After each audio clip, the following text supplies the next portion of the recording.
Muy bien, buenas noches a todos. Muchísimas gracias por estar aquí.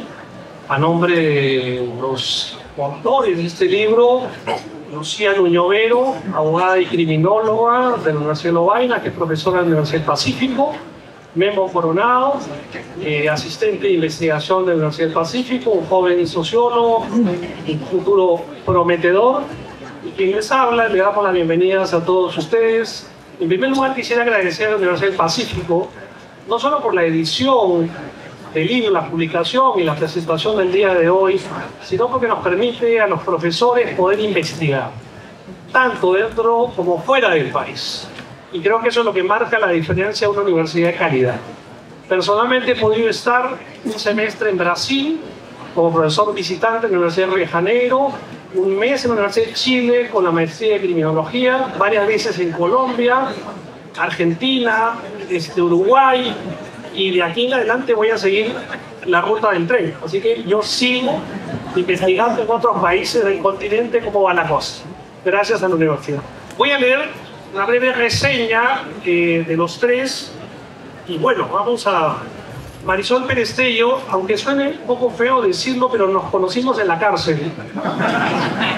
Cuando Marisol era congresista y era presidente del INPE, y querían sacar una ley quitándole los beneficios penitenciarios a los internos, y dije, mira, Marisol, está muy bien, pero converse con los internos. Así que le invité a Luri Gancho y fue. Y ahí es donde nos conocen. Marisol es abogada y notaria pública de Lima, ex congresista de la República, es ministra de Justicia y Derechos Humanos, capitán de reserva del Ejército Peruano, profesora de Derechos Humanos en universidades nacionales y extranjeras, especialidad en Derechos Humanos por la Universidad Complutense de Madrid y la American University, especialidad en Información Ecológica y Medioambiental por la Universidad Politécnica de Madrid y agente de pastoral carcelaria del penal Castro Castro. Yo soy del penal de Lurigancho hace 40 años y Marisol, a raíz de esa experiencia, entró a la pastoral. En segundo lugar tenemos a Augusto Townsend, a quien escucho todas las mañanas.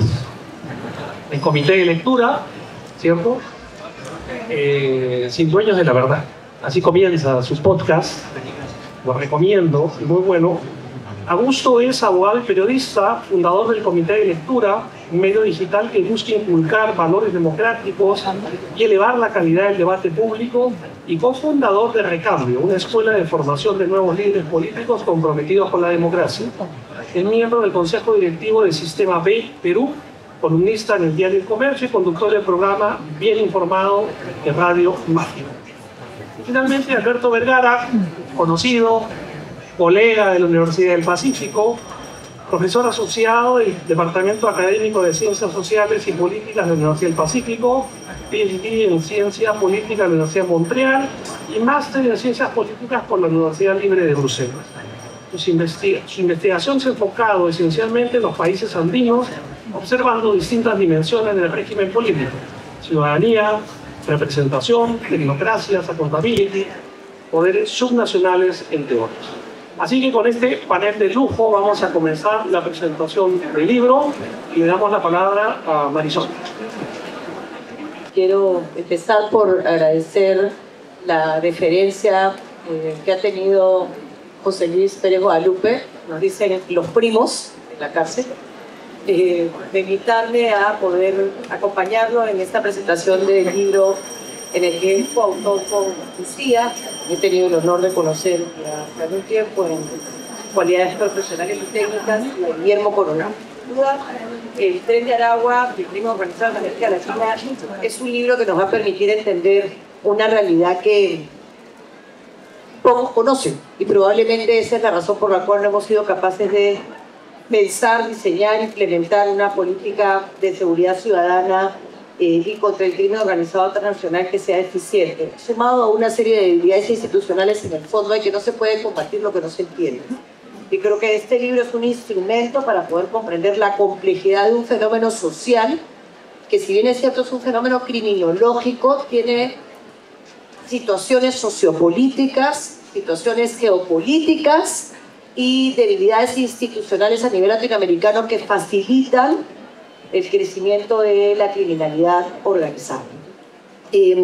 Hablando con mi primo, me pidió que les hablara no tanto del libro, porque sin duda Augusto y Alberto van a hacerlo con una rigurosidad y calidad impecables, sino de la experiencia en cárceles que está recogida en el libro. Porque hay una línea en el inicio del libro donde dice: 2 ministros participamos, éramos los 2 que estamos acá, así que en cuanto lo leí entendí con claridad qué era lo que él esperaba de esta presentación. No puedo, sin embargo, dejar de mencionar que un libro de esta complejidad requiere ser leído sin prejuicios. Cuando se lee este libro se tiene que leer para tratar de entender un fenómeno social con la comprensión que detrás de cada privado de libertad hay una persona. Yo sé que a veces el miedo bloquea eso, pero si no somos capaces de entender ese fenómeno, no vamos a poder atacar las causas de la criminalidad. La organizada, que tiene determinados incentivos, pero también la delincuencia común, que es la tarea de mediano plazo y de largo plazo pendiente en un país en el que 6 de cada 10 presos no acabaron el colegio, y las políticas de deserción escolar tendrían que cruzar con las políticas penitenciarias, cosa que hizo el expresidente de Limpia, que saludo, Javier Yaque, continuando una labor iniciada por José Luis Pérez Guadalupe en su tiempo, que 7 de cada 10 vivieron en hogares con violencia familiar, en barrios con pandillas que terminaron reemplazando sus hogares, y que el Perú no tiene los niveles de violencia institucional que vive Venezuela. Y que, sin embargo, si analizamos la criminalidad que nace de un barrio como Jesús María, es distinta a la que nace de un barrio en los Barracones en el Cañón. Y eso tiene que ver con un conjunto de situaciones sociales que deberían, en un Estado medianamente serio, representar políticas públicas para, por ejemplo, saber cuál es la trayectoria de un niño que crece en un penal porque su padre está preso hasta los 3 años, que termina en un centro de menores infractores hasta los 18, y no existe cruce entre ninguno de estos grupos humanos. Tenemos una serie de falencias para poder planificar en el mediano plazo una forma de enfrentar el crimen organizado, atendiendo a las 2 formas en las cuales puedes lograr el cambio a una persona privada de libertad, que es humanizar y dignificar, que además es la letra del himno. Cualquiera que va a la cárcel el tiempo suficiente sabe que esas 2 palabras se dicen fácil, pero se hace muy difícil, y que el miedo, cuando entra por la puerta, hace que la libertad salga por la ventana. Entonces queremos matarnos a todos, con un sistema de justicia que terminaría matándonos a todos nosotros. Entonces necesitamos serenarnos, y este libro nos regala instrumentos para comprender el fenómeno, y a partir de ese fenómeno mirarlo desde arriba y decir: ¿cómo evito que eso se repita en mi país? ¿Cómo evito que esas condiciones de violencia estructural y ese abandono del Estado de territorios genere gobernanzas que se trasladan de la cárcel a la calle? ¿Cómo es que permito que la cárcel sea tomada por los privados de libertad que deberían estar en un proceso serio de resocialización? ¿Cómo es que no abdico a mis deberes como Estado de, por un lado, sancionar, evitar la comisión de un nuevo delito, pero por el otro, generar condiciones para que la persona, que les voy a decir algo que la gente olvida, va a salir en libertad, no vuelva a cometer un delito? Si no lo haces por humanidad, por solidaridad, por misericordia, hazlo porque tienes 2 dedos de frente. El porcentaje de personas con sentencia a cadena perpetua es mínimo. En 10 años o en 15 años, el privado de libertad va a salir. Mientras mejor hagas tu trabajo como Estado, más garantizas paz y estabilidad. El libro nos presenta toda la lógica del penal de Tocolón y cómo es que a partir de ese penal y de cómo el Estado abdica a sus responsabilidades, se genera para sobrevivir dentro del penal. El penal tiene sus códigos. José Luis les contaba cómo es que llega él. José Luis es agente pastoral y desde esa experiencia es presidente de Limpia, donde tengo el privilegio, el honor y el regalo de la vida de conocerlo. Primero peleándonos, pero después trabajando juntos por nuestro país, y luego es ministro. Yo hice el trabajo a la inversa. Yo llegué como congresista a través de los niños privados de libertad, que fue lo que privados de libertad por sus madres, que están fuera de la política pública, ni siquiera tienen asignación de paila, el trato que Javier y bueno, tenemos otro presidente de Limpia acá, han generado, ha significado que tengan un mejor trato, pero en realidad les llaman los niños invisibles, porque están fuera de las políticas públicas, ni siquiera tienen atención médica oportuna, digamos, solamente por gestión de los presidentes que de verdad se preocupan por ellos. Yo entro por ahí, conozco a José Luis, entro como congresista, le presentamos un proyecto de ley con 90.000 firmas que recogen los propios internos para valorar un verbo rector, porque en la cárcel todo se llama diferente. Y eso tiene rutinas, así le llaman en Venezuela, y eso se está trasladando y mezclando acá, pero son códigos de conducta, son reglas mínimas, ¿no? Y hay un verbo rector en la cárcel que es progresionar. Ha progresionado en su conducta. Entonces, si tú no sabes ese verbo, nunca has estado en la cárcel. Te dicen, no, ya progresionó.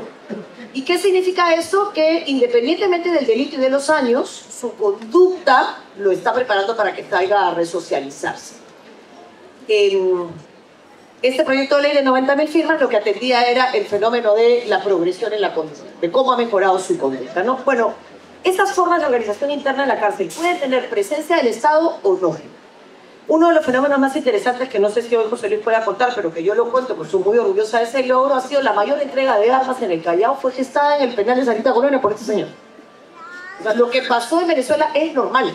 Las bandas en los penales se encuentran, hay que separar los de la U, los de la Alianza, los policías, los militares, los de este barrio, los de este otro barrio, a los que están por violencia sexual, de los que están por sicariato, que en la cárcel es pues, honorífico, ¿no? O sea, tienes niveles. El libro describe cuál es la estructura interna del penal de Venezuela y cómo esta estructura, al aplicar el Estado de sus responsabilidades dentro del penal, se convierte en un conjunto de reglas que les permiten convivir y se dan cuenta que si pelean menos, ganan más. Entonces, en vez de pelear por territorio, se lo distribuyen. Se distribuyen las funciones. Establecen códigos de conducta dependiendo de qué tan loco esté el guía, ¿no? Entonces, si es un evangélico, por ejemplo, en el caso del penal de Tocorón, no se toca las iglesias. O si es ateo, no sé qué nos pasaría a los agentes pastorales. Y a partir de eso, tú estableces un código, ¿no? El que barre está como manchado y son las brujas, y a partir de eso, si tú agarras una escoba, entonces también te ensucias, el malandro, todo tiene términos, formas que generan una dinámica en el penal. Bueno, Venezuela soltó. Y si hay algo que tienen que leer detrás de lo que este libro nos plantea, es la necesidad de entender el sistema penitenciario. Es muy grave que en nuestro país, cuando se declaró el estado de emergencia en Patás, todos estamos de acuerdo en que se haya hecho, en una disposición final y transitoria de esa declaratoria de emergencia, como solo puede pasar en este país, se haya exonerado por única vez los requisitos de idoneidad en el nombramiento del presidente del INPE. No sé si porque estoy cansada, pero alguien me tiene que explicar qué tiene que ver Patás con el presidente del INPE. Declaratoria de emergencia de Patás, disposición final y transitoria, las más peligrosas porque es ahí donde se desestabiliza el país. Eliminar los requisitos de idoneidad en el nombramiento de autoridades y del presidente del INPE. Semanas después aparece un decreto supremo que desarrolla esa ley y esa norma que dice que con 8 años de experiencia en el sector privado puedes presidir el INPE. No tienen idea de lo que es manejar un penal con capacidad para 4.000 personas que tiene 10.000 privados de libertad, donde 1.000 son venezolanos y vienen de penal de Tocorón y tienen una estructura jerárquica y están esperando que cometamos un error. Acaban de nombrar un presidente que yo le deseo el mayor de los éxitos, creo que todos se lo deseamos. El fracaso de ese señor presidente es el fracaso del Perú, porque si perdemos el control de nuestras cárceles, entonces ya no hay nada que decir. Tienes a 1.000 presos en un penal de 10.000 personas, el 10% hábilmente distribuidos por el presidente Yaque entre los pabellones para evitar esa concentración de poder y a partir de eso, ese control del penal que se traslada a un control territorial, de la calle a la cárcel. De la calle a la cárcel. Pasas a controlar el barrio, como el barrio de San Vicente en Venezuela, y a partir del control de ese barrio pasas a controlar el territorio. Entonces te dejo las bodegas a ti, tú los huevitos de codorniz, tú las prostitutas. Bueno, estas no son prostitutas, esto es explotación sexual, esto es proxenetismo. Estas son niñas, bueno ya, entonces tú las niñas. Bueno, tú la marihuana, tú la cocaína, tú el trago, tú cobra cupo. Esto no es solo la presentación de un libro. Termino en 20 segundos. Este es un llamado a entender que las cárceles del Perú debieran ser nuestra prioridad. Hacer una cárcel para 16.000 personas no es inteligente. No es inteligente, no tiene ningún sentido. Más grande, más difícil controlar. Cárceles como Cochamarca, por ejemplo, que terminó el señor y pude inaugurarlo, Son cárceles seguras, con condiciones, con una máquina por cada privado de libertad, sin enchufes en las celdas, penal de máxima seguridad que te permite tener a los privados de libertad peligrosos. Bueno, este libro nos regala la historia de una Venezuela que pierde el rumbo político, la historia de una delincuencia que aprovecha esa debilidad institucional, que coopta la política, que se carga la institucionalidad, cosas que están pasando en nuestro país y que hoy se ha exportado como modelo a Latinoamérica junto con otros modelos de criminalidad organizada con sus propias lógicas y que va a atacarnos como ataca el virus el cuerpo enfermo. Más débiles como instituciones, más fáciles de atacar, menos alertas, más fáciles de desaparecer, menos unidos, más fáciles de exterminar. Lean el libro, se los recomiendo y seamos capaces de tomar algunos de los consejos que nos dan los autores para poder enfrentar este reto para todos. Muchas gracias, José Luis, por ese momento.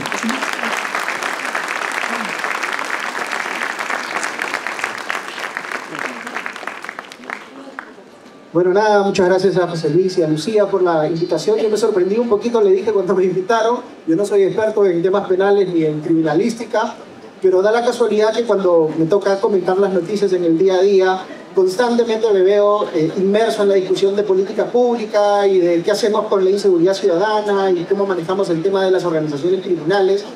Y esto se ha convertido en pan de mí cada día, ¿no? Y además siento que mucha gente se siente muy capacitada, muy entendida como para recomendar qué se debe hacer en el país con la inseguridad ciudadana. Y yo mismo, leyendo el libro, he descubierto que estoy completamente subinformado en una serie de temas que creo que es importante para todos, para mí ciertamente como periodista, pero para todos los ciudadanos al menos conocer en alguna medida, ¿no? Este libro ha sido iluminador para mí en muchos sentidos. Muy preocupante al mismo tiempo, tratar de, digamos, poder identificar un montón de cosas que someramente sabía que ocurrían, pero que he visto ahora a un nivel de profundidad mucho mayor y toda la gravedad que está asociada con eso, y me ha hecho sentir como la necesidad de difundir más para que la gente entienda lo que está en el trasfondo de los problemas que por supuesto todos sufrimos en el día a día.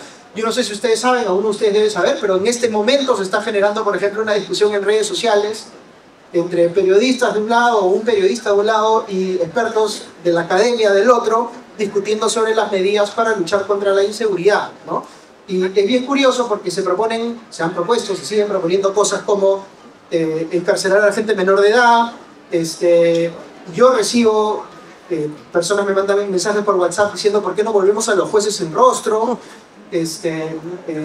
¿Por qué no le permitimos a los policías cometer de vez en cuando ejecuciones extrajudiciales y creen que las personas se lo merecen, ¿no? Estas cosas están en la mente de las personas, ¿no? Y no me estoy refiriendo, me estoy refiriendo a personas que están en posiciones de liderazgo que deberían saber mejor, deberían entender mejor estas cuestiones. Y es bien preocupante, y en ese sentido creo que el libro hace un servicio público de ayudarnos a entender cosas que deberíamos todos entender. Para mí fue bien interesante toda esta narración del fenómeno fundacional del Tren de Aragua y cómo surge en la cárcel. Y por supuesto cuando yo leía todo esto decía, trataba de hacer el paralelo con la situación del Perú actual y decía, ¿qué cosas, cuáles de estos elementos se configuran en el Perú también, ¿no? Para ver si estamos un poco en un escenario donde podría alumbrar algo parecido, ¿no? Y el libro, por supuesto, con mucho rigor académico, diferencia, dice esto ocurrió en Venezuela, pero no en Perú y demás, ¿no? Pero por supuesto generó mucha inquietud en mí para tratar de entender mejor cosas como, por ejemplo, cuando se habla de la legitimidad que tenía el Tren de Aragua, o que tiene el Tren de Aragua todavía en algunos espacios, ¿no? Y yo comparaba, por ejemplo, con el fenómeno de la minería ilegal en el Perú y la legitimidad que tiene la minería ilegal en algunas zonas. Cómo la gente prefiere que haya minería ilegal porque chorrea, por decirlo de alguna manera, o porque hay los mineros ilegales son muy dadivosos con la plata que obtienen ilegalmente, etcétera, etcétera, ¿no? O cuando se hablaba de la dicotomía entre la colaboración o la confrontación con el gobierno venezolano en este caso, ¿no? Y me hacía pensar hasta qué punto estas actividades pasan, todos sospechamos que pasan, con algún nivel de complicidad también de las autoridades peruanas. Y hasta qué punto hay una infiltración real, digamos, en la policía, en la fiscalía, etcétera, que son temas que por supuesto es importante que todos podamos analizar más. Me hizo acordar además porque la citas bastante en el libro. Yo tuve una clase con Beatriz Madaloni tiempo atrás, profesora de la Universidad de Stanford, y ella decía que, a partir de las investigaciones que había hecho, que a veces el status quo con criminalidad es preferible para la gente que cuando el Estado se pone a luchar contra la criminalidad, porque en el momento que empieza a combatir, se empiezan a generar las muertes y las represalias y la situación se vuelve caótica. Y por eso para la gente a veces es preferible, y esto es una cosa por supuesto irónica y muy problemática, pero es preferible que el Estado no haga nada frente a este tipo de situaciones, ¿no? En fin, bien interesante, varias cosas, algunas cositas que me interesaba, por supuesto, preguntarles o sugerirles a José Luis y a Lucía que profundicen, ¿no? ¿En qué momento en Venezuela, por ejemplo, se cambió de este esquema de colaboración a este esquema donde había persecución al punto que se mataban a los criminales en las calles? Y esto fue el gatillador que hizo que, creo que la tercera generación de inmigración a Perú, vinieran muchos delincuentes que estaban escapando, digamos, de la posibilidad de que los matara la policía en Venezuela, ¿no? Que por supuesto ha sido una inmigración bastante problemática que hay que diferenciar claramente de la de muchísimos venezolanos que están en el Perú y que hacen una vida completamente meritoria y destacable, ¿no? La parte que me parece también interesante para profundizar en el análisis es, hay una parte del libro donde se utiliza la frase empresa criminal, ¿no? Como que se compara organización criminal con empresa criminal. Entonces yo me imaginaba, porque claro, en mi día a día yo veo más temas con códigos más empresariales, más económicos, entonces me imaginaba, si esta fuese una empresa criminal, ¿cómo estaría conformada? ¿No? Porque el libro habla mucho de la gobernanza criminal, ¿cierto?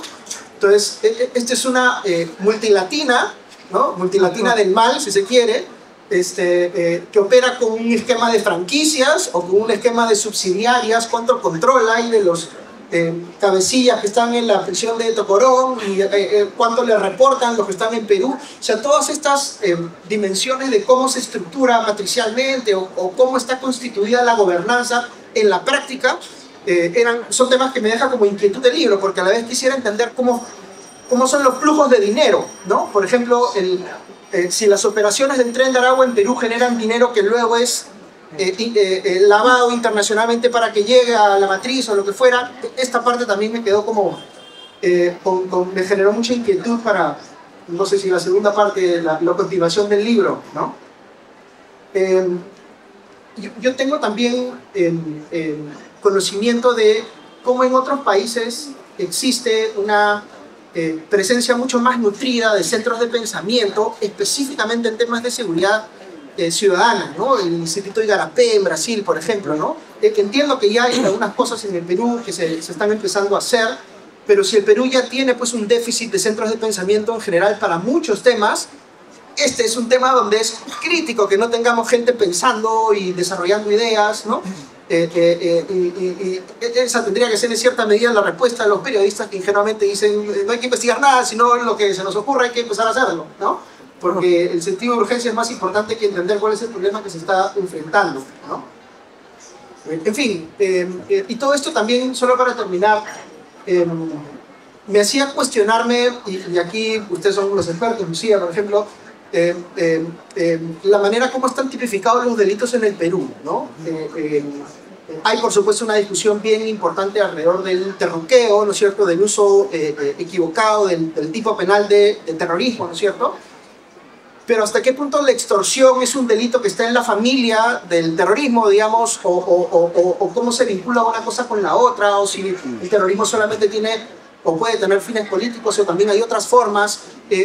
Yo no tengo respuestas sobre estas cosas, pero me genera curiosidad tratar de entender cómo lo están pensando, por ejemplo, los expertos, ¿no? Y por supuesto, el Perú tiene un problema de extorsión con las bodegas y los pequeños comercios, pero también tiene un problema de extorsión con los políticos que extorsionan a sus trabajadores, ¿no es cierto?, a los congresistas, a sus trabajadores parlamentarios, ¿no? Entonces, hay problemas mayores, digamos, que hacen pensar que las personas que están en la capacidad de tomar decisiones no necesariamente tienen los incentivos correctos, ¿no? Y una de las grandes historias de los últimos años en la política peruana ha sido cómo hemos pasado de este fenómeno de excesivo conflicto a una especie de connivencia o colaboración entre actores políticos cartelizados, yo diría, por utilizar los términos del libro, que súbitamente se ponen de acuerdo en cómo debilitar la normativa de persecución del delito, ¿no es cierto?, y digamos, lucha contra la inseguridad ciudadana, y se reducen los plazos de prescripción, se flexibiliza la definición de organización criminal, se debilita la figura de la colaboración eficaz, etcétera, ¿no? Entonces, terminamos en una posición en la cual reconocemos todos que hay un problema de inseguridad ciudadana bien grande, pero por otras razones no válidas, digamos, los actores políticos están llevando la legislación penal en un sentido completamente opuesto. Así que eso, por mi lado, he disfrutado mucho el libro. Quiero felicitar también la edición, que está espectacular. Felicitaciones a la universidad, que sigan saliendo más libros como este. Y nada, muchas gracias por la invitación. Gracias.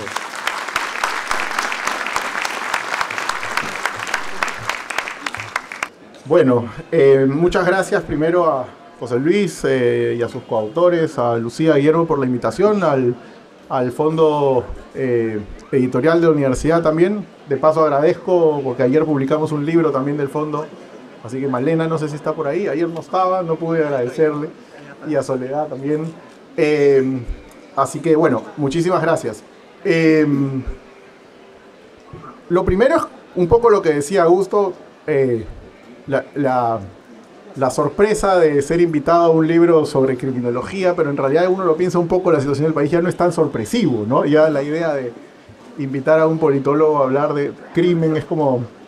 De hecho, a mí me pasa cuando me llaman a entrevistas que digo, ¿y por qué no consigues mejor un penalista? Porque creo que no es realmente... Es decir, cada vez más, lamentablemente, y no el 100%, pero cada vez más, la política es un juego maquillado, travestido, donde es una retórica vacía que tú sabes que detrás lo que hay son intereses por la cuestión penal. Es más, a veces incluso diría procesal penal, ¿no? Hay que hacer cuestiones de prescripciones y eso, y entonces, pues, no se escucha, no se están perdiendo nada, güey. Eso acá, este. Sí, mejor. Parece que le funciona. ¿Mejor? Sí. Ahora no. sí. Así que eso, ¿no? Lo que decía, lamentablemente, cada vez más tiene sentido hacer el vínculo entre ciencia política y crimen. Bien, yo he disfrutado mucho el libro y creo que es un libro que llena un vacío importante y me gustaría resaltar solo dos cosas rápidamente, José Luis quiere hacer un comentario final, que serían, uno es una paradoja que voy a decir y otro es pensar sobre algo que no se suele decir o no se suele tener en cuenta en estas cuestiones que son las consecuencias inesperadas de ciertas políticas. Lo primero es el momento, creo que aquí se ha dicho, un momento de expansión brutal del crimen en el Perú, de la extorsión. Creo que si pregunto en esta sala, podríamos hacer el ejercicio. ¿Quién conoce directamente, no que escuchó, quién conoce directamente un caso de extorsión? Levante ¿Quién la puede mano. levantar la mano que conoce de un caso de extorsión directamente? Oh, también. ¿No? Es... No vamos a tomar... Nadie que diga yo extorsiono, no. ¿No? Ok, y es un fenómeno que envenena a la sociedad, que envenena a la política. Lo hemos visto en muchos sitios. De hecho, un ejemplo lindo es esto, la Feria del Libro. ¿Por qué la Feria del Libro es un éxito social, económico? Porque aflorece, aparece una cosa que bueno, es lo que llaman la amistad cívica. ¿Y de qué está hecha la amistad cívica? De seguridad. Mucho del éxito es que podemos venir aquí sin miedo a que no nos van a atracar, no nos van a robar el celular, podemos ser iguales, mirarnos a los ojos, compartir en términos de ciudadanía en un espacio seguro. En la medida en que eso no existe en otros ámbitos, pues esa posibilidad de la confraternidad, de la convivencia, se erosiona, ¿no? Ok, entonces, ¿qué es lo que quiero decir con esto de la paradoja? Que en América Latina, no solo en el Perú, en América Latina, tenemos una gran paradoja. Que es que el problema probablemente más grave que tenemos, que es la expansión del crimen, es un problema complejísimo. Y creo que este libro lo refleja, lo describe muy bien. Y sin embargo, en todos nuestros países, al problema más complejo se le ofrece la solución más primitiva. Tal cual. Tenemos. ¿Sí? Y entonces ahí hay que hacer algo. Es decir, y este es el tipo de libro que tiene que venir a poder ofrecer otras miradas a esto.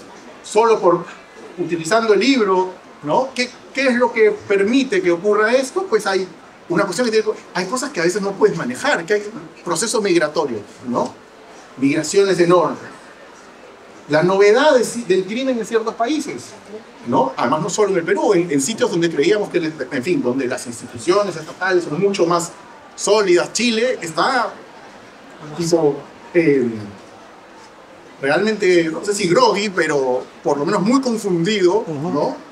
O Uruguay que de pronto tiene tasas de criminalidad, homicidios, un estado que estaba acostumbrado a una sociedad pacífica. Costa Rica, ¿no? Es algo que te deteriora las condiciones de convivencia institucionales muy rápido. Ok. Pero también hay un montón de otros factores, ¿no es cierto? El boom económico de ciertas escrituras puedes controlar, por ejemplo, el boom del oro ilegal ahora. Con el precio del oro que hay hoy, o sea, es evidente que vamos a seguir teniendo ilegalidad, es algo que no controlamos, ¿no? O el hecho de que, bueno, somos uno de los 2 o 3 países que producen coca y cocaína en el mundo y 9.000 kilómetros más arriba hasta el primer productor, el primer consumidor, 40 millones de consumidores de cocaína en Estados Unidos, ¿no? La primera nariz del mundo. Ok. O piensen en fenómenos que a veces tienes éxito en un sitio, ¿no? Tienes éxito, no sé, en Colombia, reprimiendo cierta actividad criminal, y obviamente como el efecto Brow, aprietas ahí y eso encuentra otro sitio. Y tú, Acapulco, piensa en Acapulco, la ciudad de Acapulco en México, ahí donde se acuerdan del Chavo de Acapulco. Bueno, Acapulco era el sueño de la clase media mexicana y latinoamericana de ir a Acapulco. Hoy día nadie quisiera que le regalen un pasaje a Acapulco porque Acapulco se convirtió en un infierno de criminalidad. ¿Qué tiene que ver con qué? Con que apareció una nueva ruta, el puerto va hacia arriba y entonces muchas cosas que no, es sumamente complejo. Creo que eso es algo que está muy bien en el libro también. Y podemos pensar en competencias con otros grupos criminales, en fin. Y claro, e insisto, para cerrar el punto, la paradoja. ¿Qué es lo que proponemos, como decía Augusto? Una serie de cosas que sabemos que no tienen ningún sentido. Creo que es lo que acaba de decir Marisol, ¿no? La intuición de la mano dura es una cárcel donde entren 2 millones de personas. Es completamente contraproducente, ¿no es cierto? No lo vas a poder controlar. Lucía Damer tiene un librito que se llama Contra el populismo punitivo y ahí documenta cómo en el Perú, en los últimos 20 años, se han hecho 340 y tantas reformas al Código Penal, todas endureciendo penas. ¿Y qué hemos conseguido? Nada. Nada. ¿No? Entonces, la paradoja. Yo creo que ese es el primer punto que me parece que para comenzar a intentar derrotarla, pues necesitamos cosas como este libro, ¿no? Y lo otro, muy rápidamente, es lo que llamarían las consecuencias inesperadas de ciertas políticas. Por ejemplo, yo no sabía, leyendo el libro, yo pensaba, en mi ignorancia, que en Venezuela en realidad había sido un fracaso en el control de la criminalidad directamente, y sin embargo lo que el libro cuenta, documenta, es cómo en realidad hubo un momento donde no hubo fracaso, sino que tuvieron éxito en meter a muchísima gente a la cárcel. Y ese fue el problema, que la cárcel se convirtió en el sitio de organización criminal. Y luego se crearon unos escuadrones de la muerte que aniquilaban de manera ilegal y que lograron también efectos nocivos. Entre otros, muchos de los entrevistados que aparecen en el libro dicen: ¿por qué, delincuentes, dicen, ¿por qué te fuiste de Venezuela a Perú? Porque me iba a matar el FAES, el OLP y estas organizaciones. Entonces creo que una cosa bien importante es tener en cuenta que toda política pública, por necesidad, tiene que ser detenidamente pensada, porque puede generar efectos que tú no pensaste y que a veces pueden ser incluso contraproducentes a lo que, incluso con la mejor buena voluntad, ¿no? Y creo que justamente para evitar estas dos cosas de las que he hablado rápidamente, esa paradoja y estas consecuencias inesperadas, lo que necesitamos es más producción de este tipo, como lo que ha generado José Luis con sus coautores, y que por eso me parece un libro sumamente importante, así que felicitaciones, José Luis, por el libro.